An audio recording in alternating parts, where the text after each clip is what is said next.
So this game caters to both Resident Evil fans.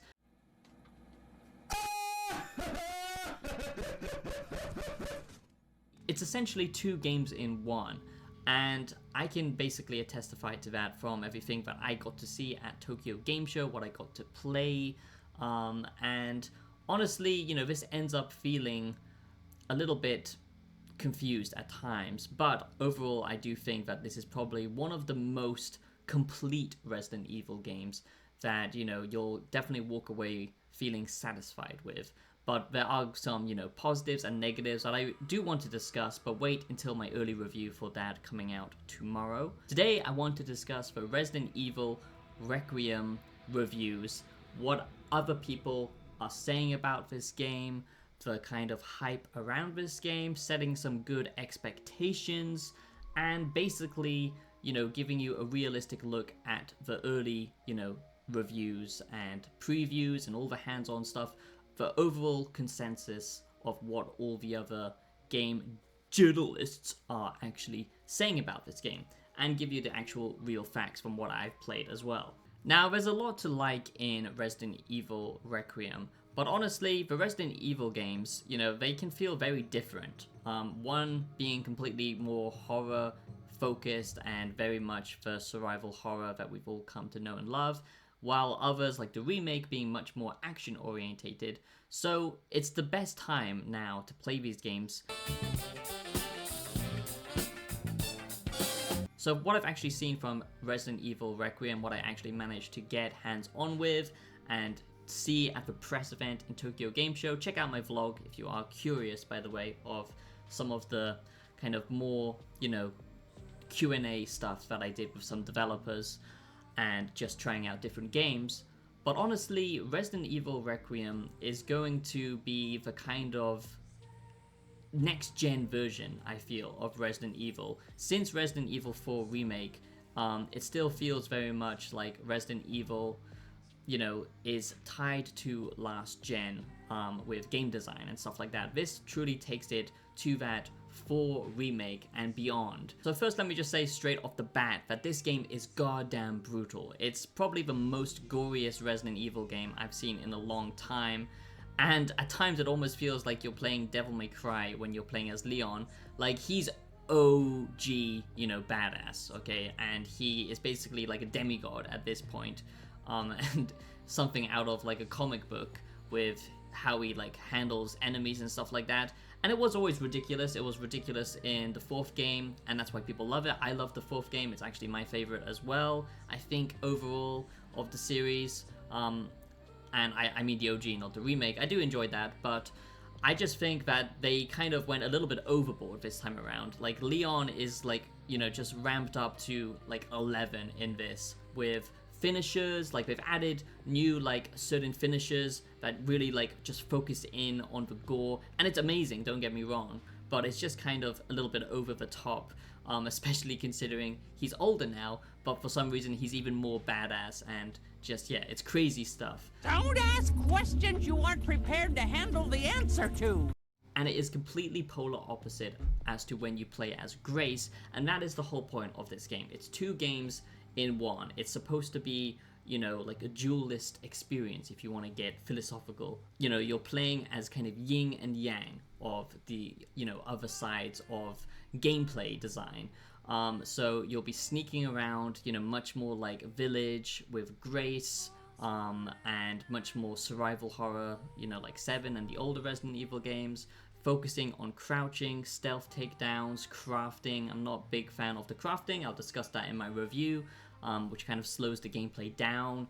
But also, it's just like way more interconnected. So like, if you take down certain enemies as one character, when you go back later as another character, usually Leon, it's actually going to remember what you did previously. So, you know, if you didn't take down many enemies, they'll still be there later, and all that kind of stuff. So from what I've seen and from what others are saying, yeah, this game slaps, and it certainly hits the mark of making Resident Evil feel, you know, just bigger and better. Like, there's so much more details now with the zombies, much more personality, many different types as well, so it's not like the same generic, you know, enemies that you would usually get in a Resident Evil game. You know, there's always been some variations, but it feels just like the standard zombies themselves now all act and behave a little bit different.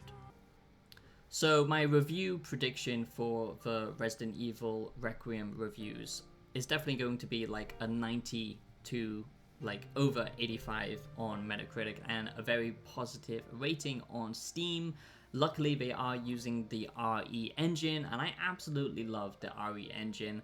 I think it's probably one of the best modern game engines to come out in recent time. When you compare it next to slop like the Unreal engine, Unreal 5 especially, it's just so good. Like how they handle lighting, textures have never been that amazing, but Capcom is great at like giving detail to, you know, like the smaller items, and then you actually get to inspect the kind of artistry of each item, you know, with the puzzle elements and just picking up stuff, being able to look at the models and stuff like that.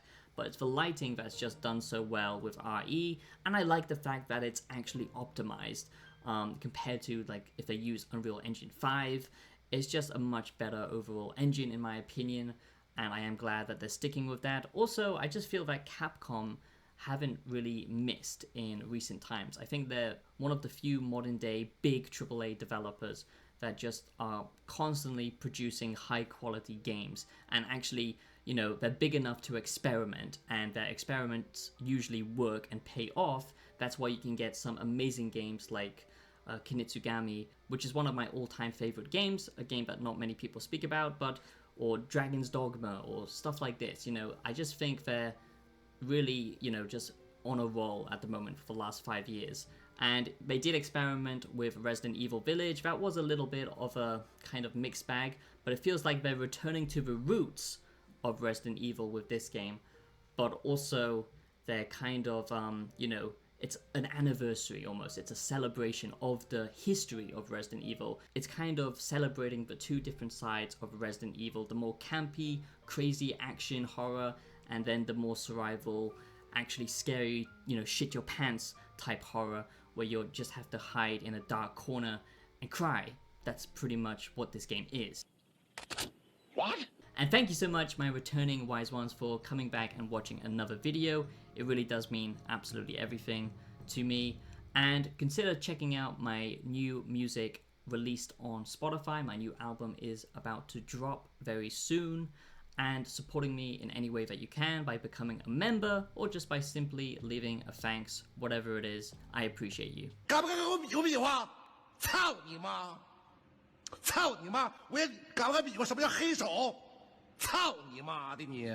Now, from the early reviews that I have seen and from what people are saying, like I said, you know, game journalists who have played this for a long period of time, you know, I managed to play quite a chunk of it, but obviously not as much as some people. But honestly, most people seem pretty satisfied with this experience. But I do think that the tension does definitely get taken away when, in fact, you know, when you're playing these more scary areas as Grace, knowing you can just come and decimate most of the enemies and the big bosses and the kind of, you know, nemesis stalker type enemies, they aren't as much of a threat, and I'll discuss that more in my early review of this game. But I do think most people are very satisfied with this, but the pacing might be a little bit off for some. It does have some non-linearity, you know, like structure to it, which I like. The fact that you can tackle different objectives in different ways kind of reminds me of, you know, Resident Evil 2 in that regard. And yeah, I just think overall it's very well polished, but the execution with some mechanics are a little bit lacking, especially the crafting system. Now, I have seen that there are some hand-holding mechanics in this new Resident Evil Requiem game, such as yellow paint, and I'm not a fan of that. I think it just needs to die at this point, and I think there will be some hand-holding from what I've seen with the puzzles. They don't seem as complicated. It's very much still, you know, go and fetch something and then bring it back to unlock something. It's not like one of those games that really asks you to think about the environment and piece things together yourself, and I kind of like that style of puzzle more, and Resident Evil has always kind of played it very safe with its puzzles, and it would have been nice to see them take a bit more of a risk with that. And the only really complaint I've also seen other people say is the story is a little bit messy. Some people don't like exactly what they've done to Leon. Some people seem, okay with it. It makes sense for his character. So that's just going to depend on what you think of Leon's character. Also, I just like the fact that there's a lot of customization in Resident Evil Requiem. For example, you can swap between third person and first person. Now, it does seem to be that third person is more intended for Leon's gameplay, as that was the case in Resident Evil 4. And the first person mode is more for Grace, but you can actually swap and change things around if you want. Obviously, you're going to be way more underpowered as Grace, and some of the technology here that they've added really does make this feel, like I said, a next-gen Resident Evil game with the physics, and I'll talk about that more in my next video.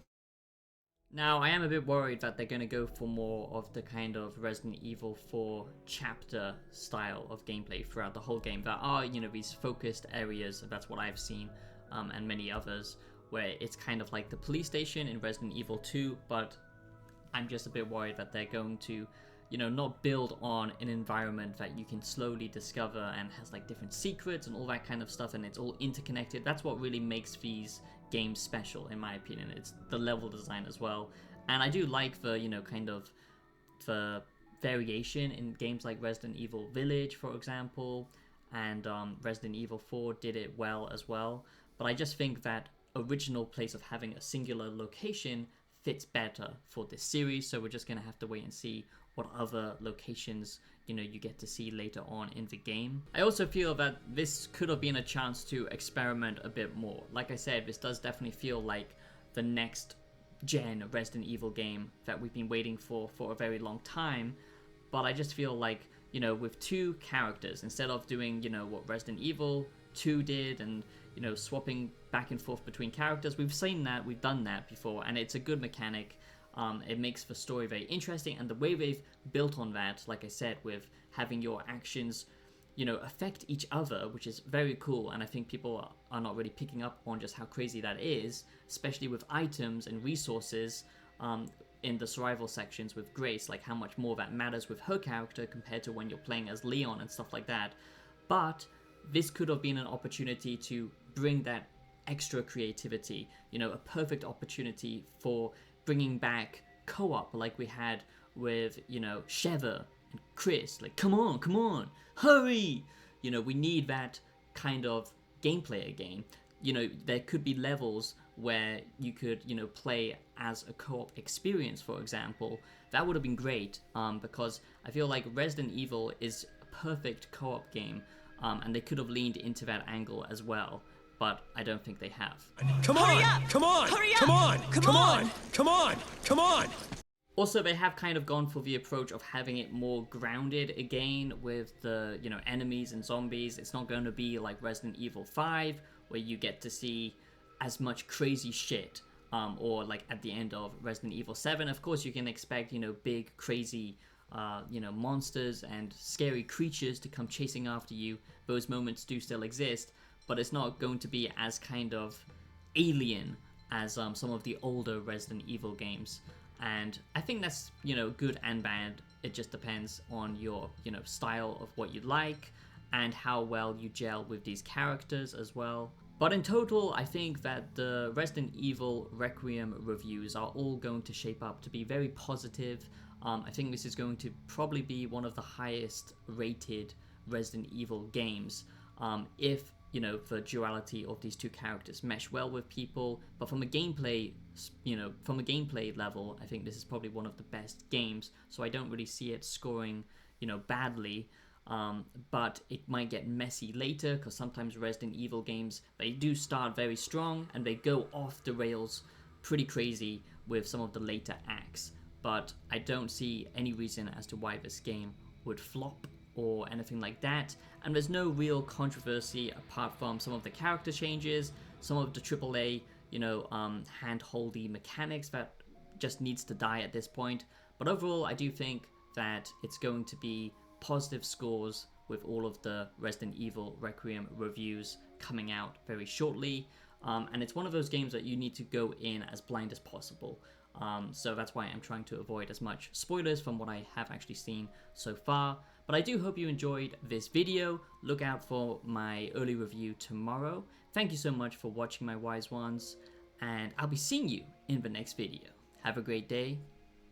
Peace out. And like the video or Leon will give you a roundhouse kick to the face.